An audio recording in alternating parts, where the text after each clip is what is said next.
Listen closely. If you've ever been underestimated, judged, or made to feel like you weren't enough, this story is going to stay with you. It begins with betrayal. It ends with a truth no one saw coming. And every minute in between. Worth it. They say love makes you glow. But for me, love made me fade. My name is Claire. I live in a small, quiet town in Tennessee, where everyone knows everyone, and gossip travels faster than the wind. I used to think I had the perfect life.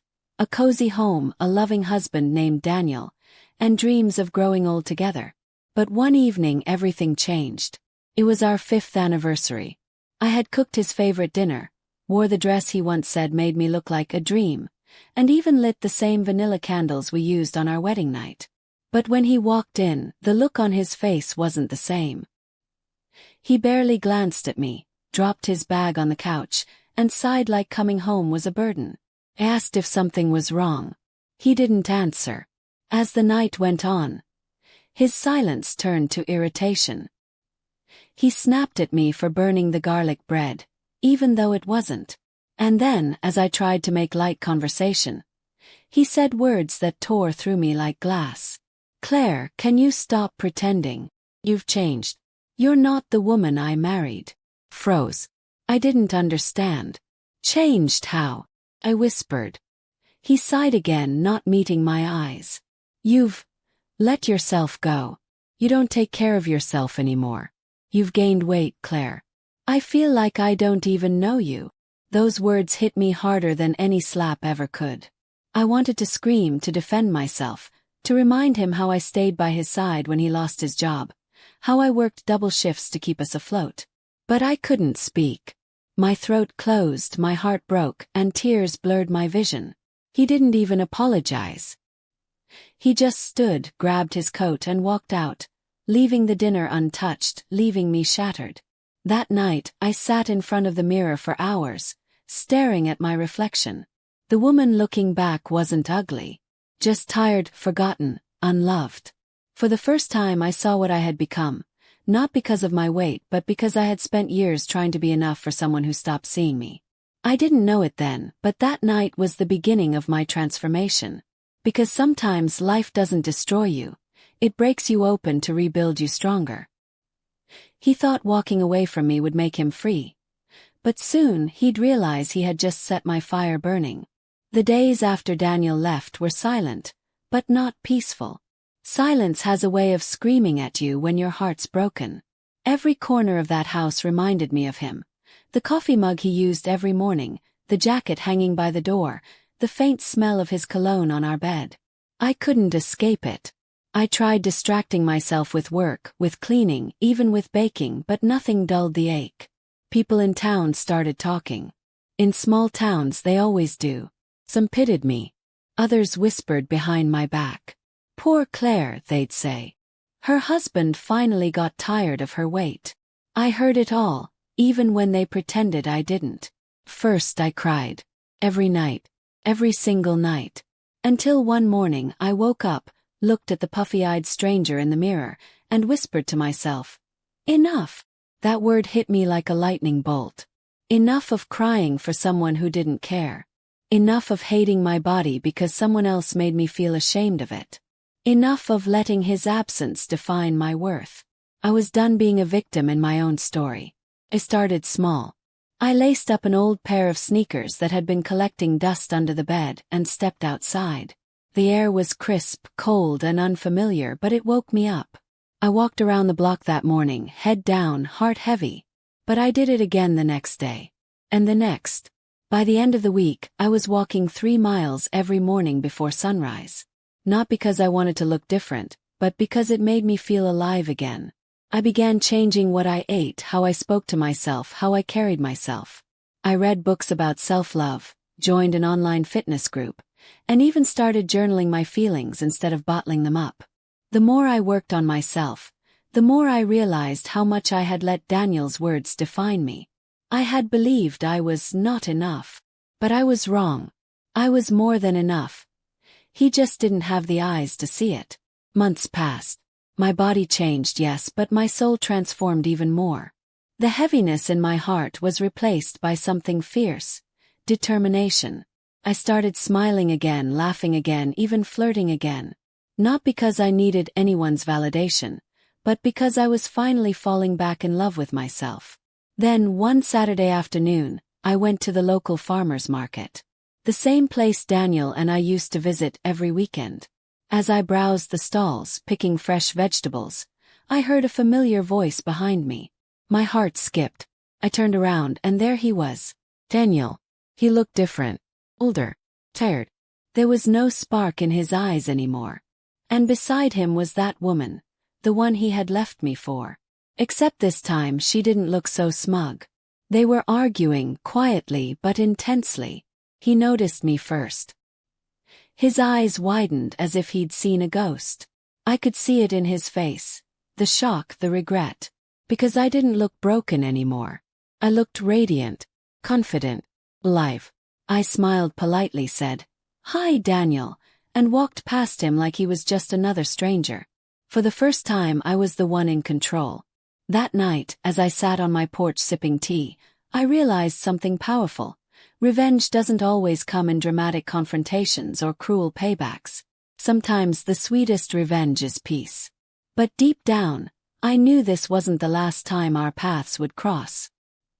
He had seen the new me, and something told me he wouldn't be able to stay away for long. Because nothing haunts a man more than the woman who healed without him. I thought that moment at the market would be the last time I'd see him. I truly did. But fate has a strange sense of humor. A few weeks later, on a quiet Sunday morning, I was standing in front of the bakery, waiting for my order, when I felt someone watching me. You know that feeling, like a gaze heavy enough to touch your skin. I turned, and there he was again. Daniel. Standing across the street, hands in his pockets, pretending it was just coincidence. But it wasn't. He hesitated for a moment, then crossed the road. "Claire," he said softly. I hadn't heard my name in his voice for almost a year. It sounded unfamiliar now, like a song I used to love but forgot the lyrics to. I took a deep breath. "Daniel." My tone was calm, almost polite, but I could feel my heartbeat in my chest. "You look different," he said, searching my face for something familiar. "I am different," I replied. "You look the same." He gave a small, nervous laugh. "Can we talk? Just for a few minutes?" Every part of me wanted to walk away, but curiosity, or maybe strength, made me stay. We sat at a nearby bench. He talked about how things hadn't worked out with her, how he'd made mistakes, how he missed me, how he didn't realize what he had until it was gone. For a moment, I felt that old ache in my chest, but it vanished as quickly as it came. His words didn't sting anymore. They sounded like echoes of a life I had already buried. "Daniel," I said quietly, "you didn't lose me because I gained weight. You lost me because you lost sight of what love really means." He looked down, ashamed. I know that now. I was selfish, stupid.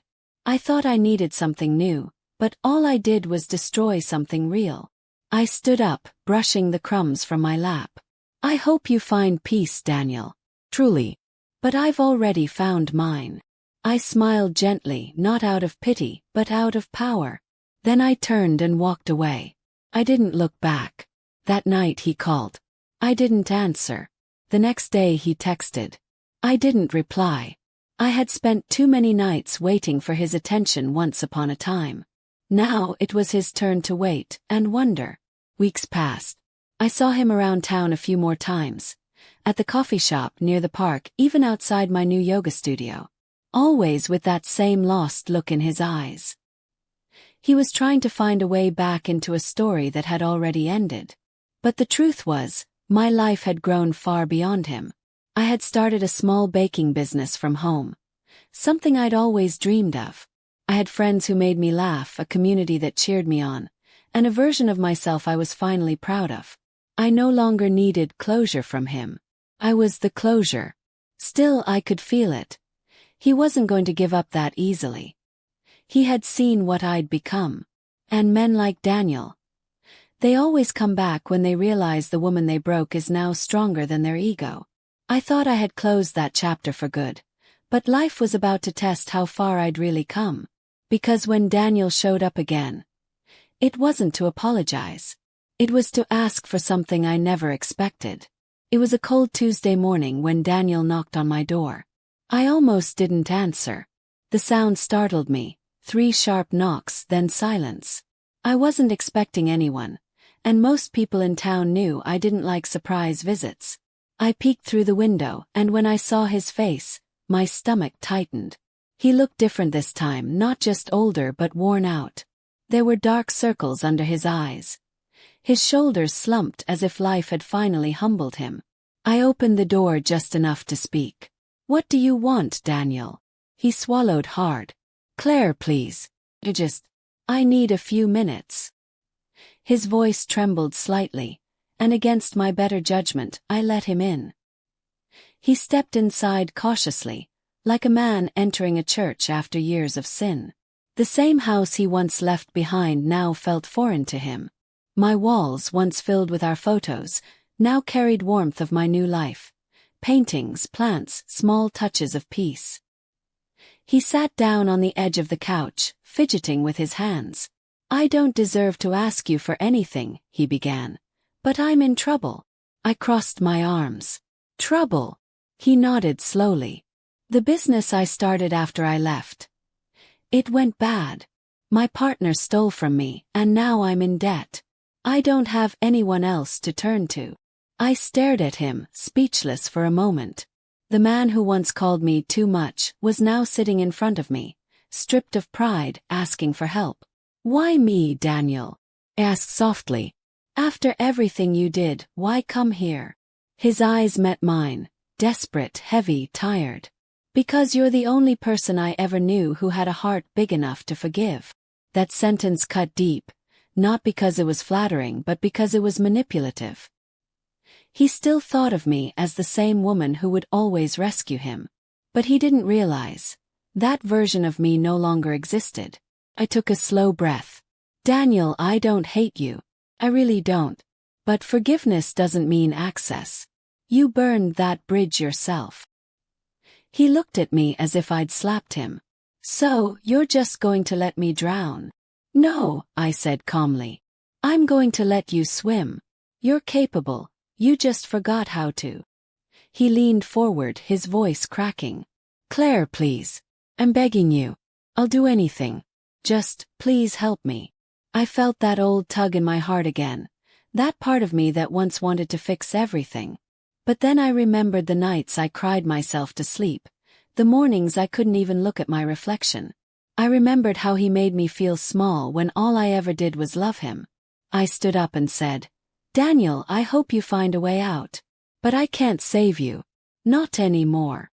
As I opened the door, he looked up with tears in his eyes. "You've changed, Claire." I smiled faintly. "That's what you wanted, isn't it?"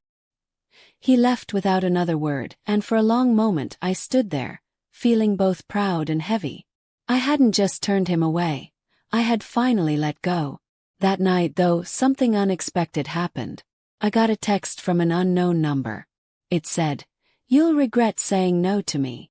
My chest tightened. I didn't need to guess who it was from. Daniel had always been impulsive, and if he truly was desperate, I knew this wouldn't end there. I thought I'd walked away from the past for good. But the past wasn't done with me yet. Sometimes when a broken man falls, he tries to drag you down with him. I barely slept that night. The message kept replaying in my head, over and over like a haunting echo. "You'll regret saying no to me." It wasn't just the words, it was the tone behind them. Bitter. Threatening. I wanted to believe Daniel wouldn't actually do anything, that he was just angry and lashing out, but deep down I knew better. I knew what he was capable of when his pride got bruised. The next morning I went about my routine as usual, made coffee, fed my cat, opened my bakery early. The smell of freshly baked cinnamon rolls usually calmed me, but that day, even the scent of sugar and butter couldn't steady my nerves. Around noon, while serving a customer, I saw his car drive slowly past the shop window. My heart dropped. I tried to act like I didn't see him, but my hands trembled slightly as I handed the woman her change. For the next few days it felt like I was being watched. My neighbors said they'd seen him around town, asking questions, hanging near my store. I didn't confront him. I didn't reply to his texts or calls, even when they turned from apologies to anger. "You owe me, Claire," one of them said. "After everything I did for you." I saved every message just in case. I even spoke to Sheriff Thompson, a kind older man who'd known me since childhood. He told me, "Don't take chances, Claire. Some men don't know how to lose." His words stayed with me. One rainy evening, I was closing the bakery when I heard footsteps behind me. The street was quiet, the sky dark. I turned and there he was, soaked, furious, eyes wild with desperation. "You've been ignoring me," he said, stepping closer. "I have nothing to say to you," I answered firmly. He laughed bitterly. "You think you're better than me now, huh? You think losing a few pounds makes you some kind of queen?" My pulse quickened, but I didn't back down. "No, Daniel. Respecting myself does." He clenched his jaw, his voice rising. "You wouldn't even have that bakery if it wasn't for me." I shook my head. "That's where you're wrong. Everything I have now, I built after you left." For a second, I saw something flicker in his eyes. Not just anger but shame. He looked around, as if realizing how far he'd fallen. Then he muttered, "You'll regret this," and stormed off into the rain. That night, I sat by the window, watching the lightning flash across the sky. I wasn't afraid anymore. I was angry.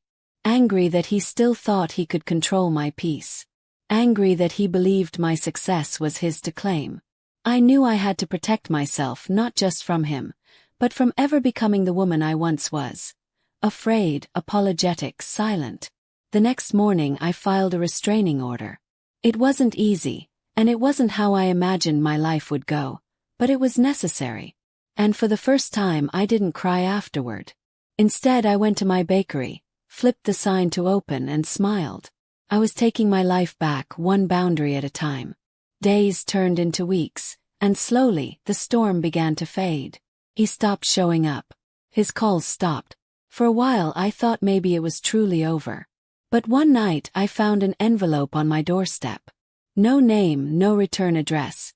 Just my name written in his handwriting. Inside was a photo. It was me, taken from outside the bakery the day before. My hands trembled as I read the note attached. "You can't hide from me forever." That was the moment I realized. This wasn't about love anymore. This was about obsession. And I was done running. This time I was going to end it on my terms. The morning after finding that envelope, I didn't feel fear anymore. I felt something far stronger, resolve. For months, I'd been healing, rebuilding, growing stronger piece by piece. And now, this man who once tore me apart was trying to pull me back into his darkness. But he didn't realize. He was no longer dealing with the same woman who begged him to stay. I wasn't weak Claire anymore. I was someone who had learned how to fight for herself. I decided to end this, not with anger, but with clarity. I needed him to hear me one last time. To understand that whatever power he thought he still had over me was gone. So I texted him. "Meet me at the old bridge at sunset. We need to talk." He replied within seconds. Finally. The sun was dipping low when I arrived. The air was cool, the sky streaked in orange and purple. I chose that place for a reason. It was where we had our first date. Back then, it was a symbol of love. Now, it was going to be the place where I took my life back completely. When Daniel showed up, he looked restless. He hadn't shaved in days, his eyes bloodshot, his hands trembling slightly. "You shouldn't have ignored me, Claire," he said. "You brought this on yourself." I took a deep breath, steady but firm. "No, Daniel. You brought this on yourself the moment you walked out that door." He frowned. "You think you're better than me now. You think you can just erase what we had." I met his gaze. "What we had was already gone before you left. You destroyed it, not me. You broke something that loved you completely. And now you can't stand to see it fixed without you." He took a step closer, but I didn't flinch. "You always used to cry when I raised my voice," he said bitterly. I smiled softly. Yeah, I used to. But I'm not afraid of you anymore. He looked stunned, as if the words hit harder than any slap could. I just wanted us back, he muttered. I made mistakes, okay? I lost everything. I thought maybe if I had you again, I'd have something left. My chest tightened, but I stayed composed. You didn't lose everything, Daniel. You threw it away. And now you want someone else to clean up your mess. But I'm done being that person. The wind picked up. He turned his back for a moment, running his hands through his hair, frustrated. You don't get it. I loved you, Claire. I shook my head. No, you loved the version of me that worshipped you. The version who thought your approval was love. But I outgrew that woman. You should too. He stared at me, tears forming in his eyes, but they weren't enough to move me this time. I took one last look at him, then said the words I'd been holding back for years. You taught me something valuable, Daniel. Pain changes people, but healing transforms them. I hope one day you learn to heal instead of hurt. Then I walked away. I didn't turn back, not even when I heard him calling my name. The sound of his voice faded with the wind, and with every step I took, it felt like I was shedding the last pieces of my past. That night I sat by the fireplace, sipping tea, wrapped in a blanket. My phone buzzed, one last message from him. Goodbye, Claire. I won't bother you again. I didn't reply. I didn't need to. The silence that followed wasn't painful anymore. It was peaceful. For the first time in years, I slept without nightmares. I thought the storm had finally passed. But sometimes, peace is just the calm before a revelation you never saw coming. Days turned into weeks. Life started feeling normal again. Quiet, steady, and peaceful. I'd gone back to work, reconnected with friends, even started laughing again. The weight that used to sit on my chest every morning had lifted. Felt like I was finally living, not just surviving. But life. It has a strange way of revealing truths when you least expect them. One evening, as I was closing the cafe, a familiar face walked in, Detective Harris. The same officer who'd once helped me file a restraining order against Daniel. His expression was serious, but not unkind. Claire, he said gently, we need to talk. My heart skipped. What's wrong? He sighed. It's about Daniel. For a moment I froze. I hadn't heard his name in weeks, and I wasn't sure I wanted to. What about him? I asked. He's gone, the detective said quietly. We found his car near the cliffs this morning. Looks like he might have taken his own life. The world seemed to pause. The sounds around me faded. The hum of the fridge, the chatter outside, even the ticking clock. I didn't cry. I just stood there, feeling an odd emptiness. Not grief, not relief. Something in between. The detective placed an envelope on the counter. He left this for you. My hands trembled as I picked it up. The same handwriting. The same weight of the past staring back at me. I waited until I was home to open it. Inside was a single page. Claire, you were right. I never knew how to heal. I destroyed everything that loved me because I couldn't love myself. You moved on, and that should have made me proud, not bitter. I'm sorry for all the ways I broke you. You didn't deserve any of it. If I couldn't make peace with you, at least I wanted to leave you in peace. Daniel. I sat there for a long time, reading those words over and over. Tears finally came. Not for the man he was, but for the man he could have been. That night, I lit a candle by the window and whispered, I forgive you. Not for him, but for me. Because forgiveness isn't about excusing what someone did. It's about freeing yourself from it. In that moment, I realized my story wasn't a tragedy. It was a rebirth. Months later, I walked by the same bridge again. The sun was setting just like that evening. But this time it didn't feel heavy. I closed my eyes, took a deep breath and smiled. Healing isn't a straight line. It's a journey of letting go, piece by piece. And though some scars never fade, they stop hurting when you finally make peace with them. As I turned to leave, a gentle breeze brushed my face. It almost felt like a goodbye. Maybe it was. But little did I know, Daniel's story wasn't over yet. His final act left behind one last secret, one that would change everything I thought I knew about our past. The next morning, I couldn't shake off the feeling that Daniel's story wasn't finished. There was something about that letter, something too neat, too final. It didn't sound like the man I once knew. Daniel was dramatic, impulsive, emotional, but this felt planned. A week later, Detective Harris called again. "Claire," he said, "we found something in Daniel's storage unit. You're listed as the emergency contact. You might want to come by." I hesitated, but something inside me told me I needed to go. Closure doesn't always come in words. It comes in truth. When I arrived, the air smelled like dust and old memories.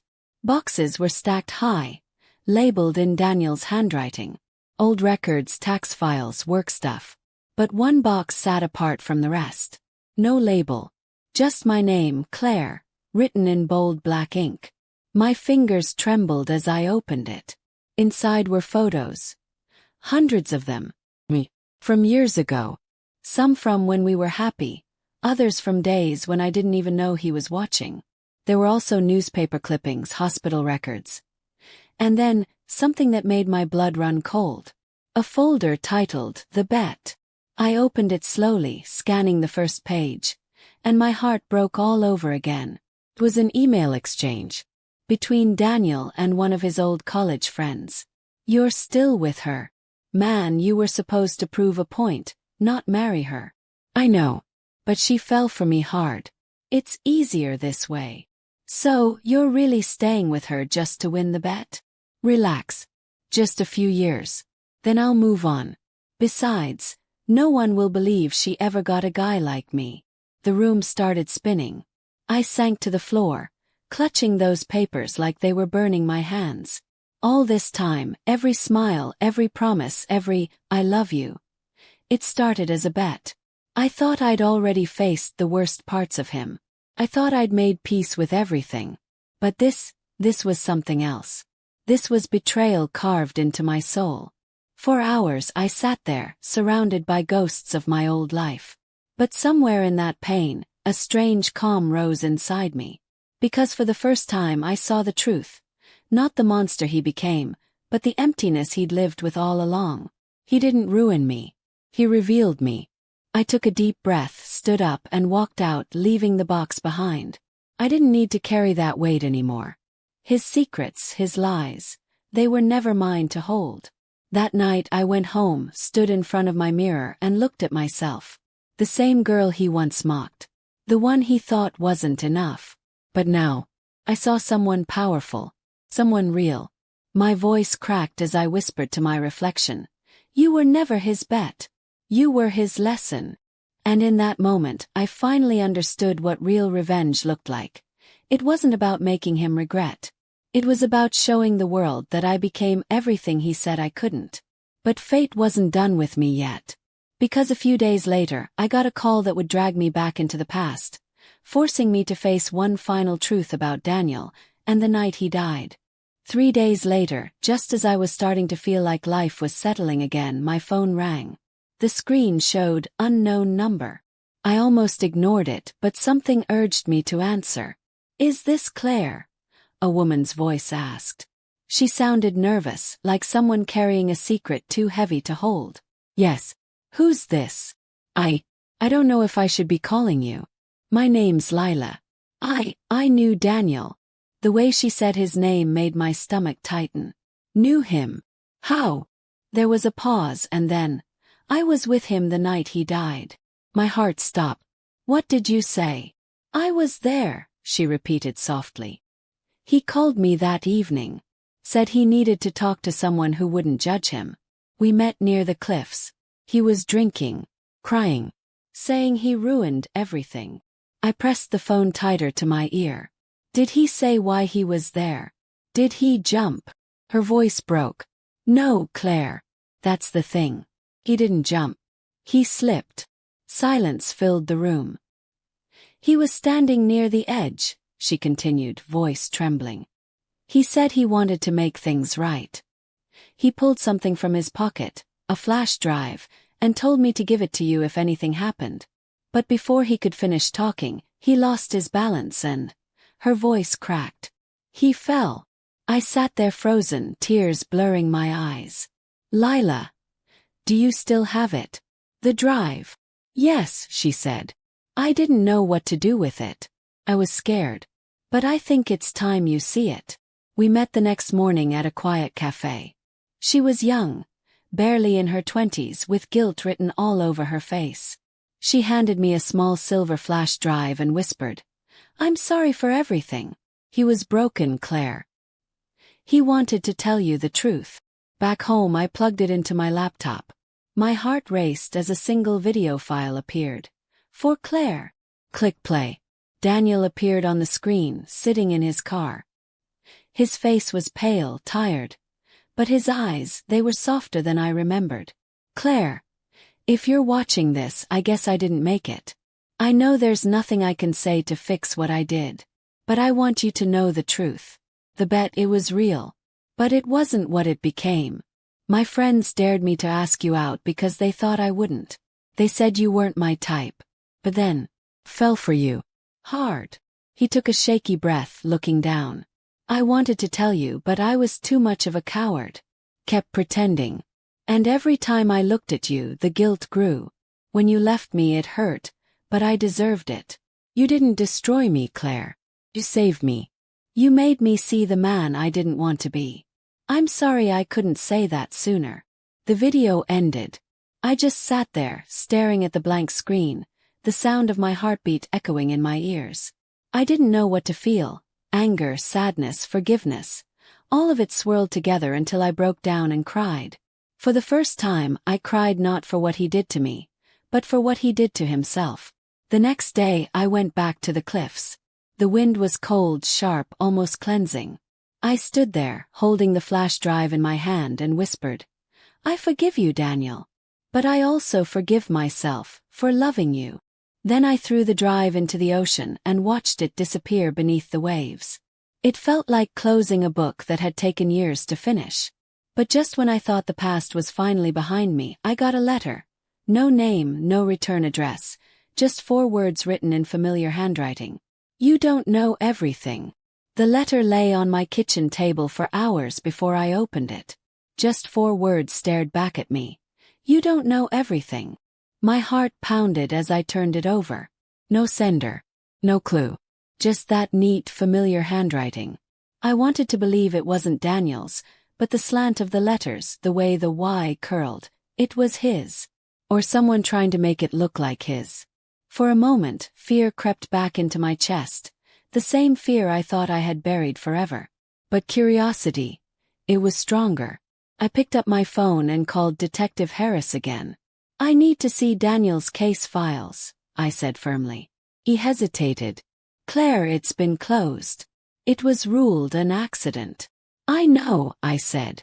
"But something doesn't feel right." An hour later, I was sitting in his office, flipping through folders filled with reports, photographs, and witness statements. Everything looked clean.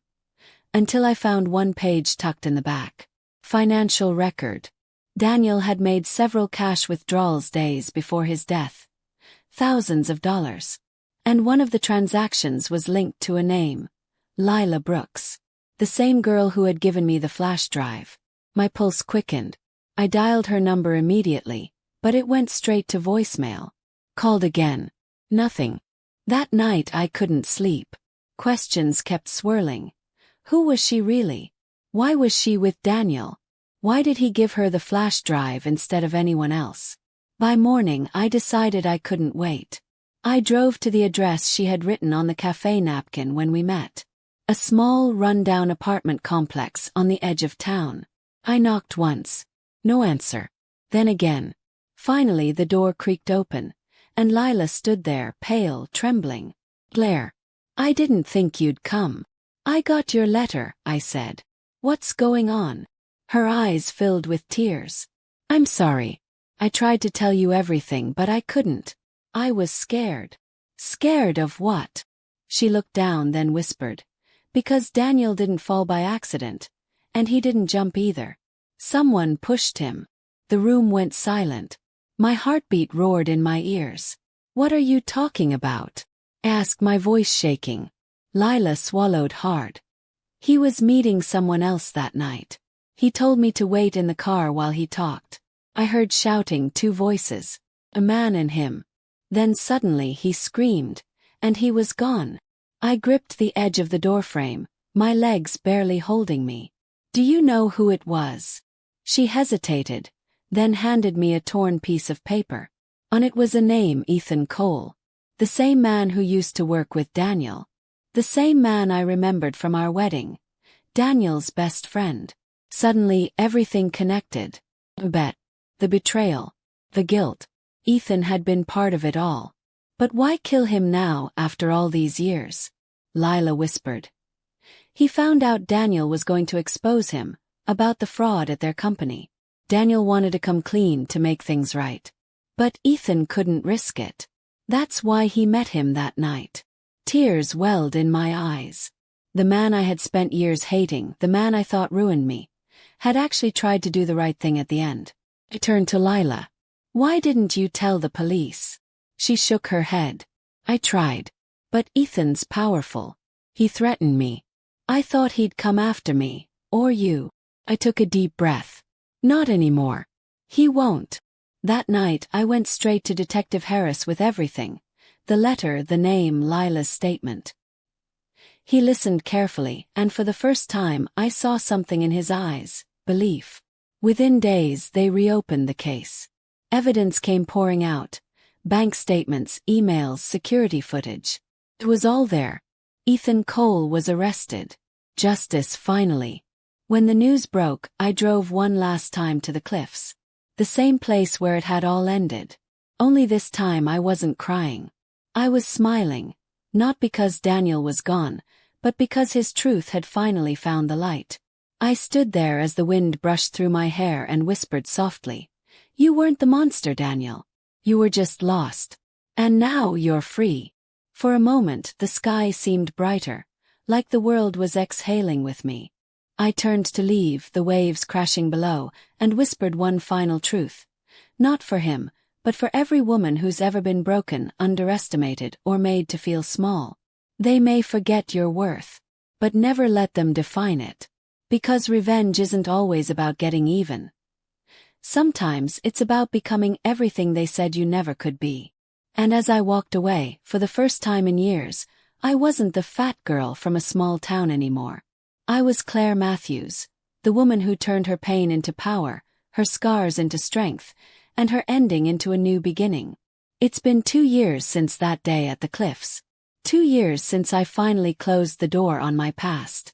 Sometimes I still walk by the cafe at sunset, just to watch the light fade over the horizon, the same way my old life did. The same way Daniel's story ended, quietly, without fanfare. People often ask me if I ever loved him. And the truth is, yes, I did. Deeply. The kind of love that changes you, even when it breaks you. But now, I understand something I didn't back then. Love isn't meant to shrink you. It's meant to help you grow. Daniel's death wasn't the end of my story. It was the spark that forced me to become who I was always meant to be. Today I travel to schools, talking to young women about self-worth, confidence, and the beauty of transformation. I tell them that healing isn't linear, and that revenge doesn't always come with fire. Sometimes it comes with peace. I share my story not because it's tragic, but because it's proof that no matter where you come from, no matter how people see you, you can rewrite your story. And sometimes the sweetest revenge is living beautifully after the storm. As I walk away from the cliffs one last time, I smile, feeling the wind against my skin. I whisper softly into the quiet air, "Thank you, Daniel, for teaching me who I never want to be, and who I always was meant to become." We learn that no matter how deeply someone hurts us, we always have the power to rise stronger. We learn that betrayal doesn't define our worth, it reveals our strength. We learn that healing is not a straight path, but every step forward is a victory. We learn that transformation starts with the moment we choose ourselves over the people who broke us. We learn that revenge doesn't always mean hurting someone back. Sometimes It means becoming the best version of ourselves. We learn that the past can shape us, but it never has to control our future. We learn that forgiveness is not for the person who wronged us, it is for our own peace. We learn that love, even when painful, teaches us who we never want to be again.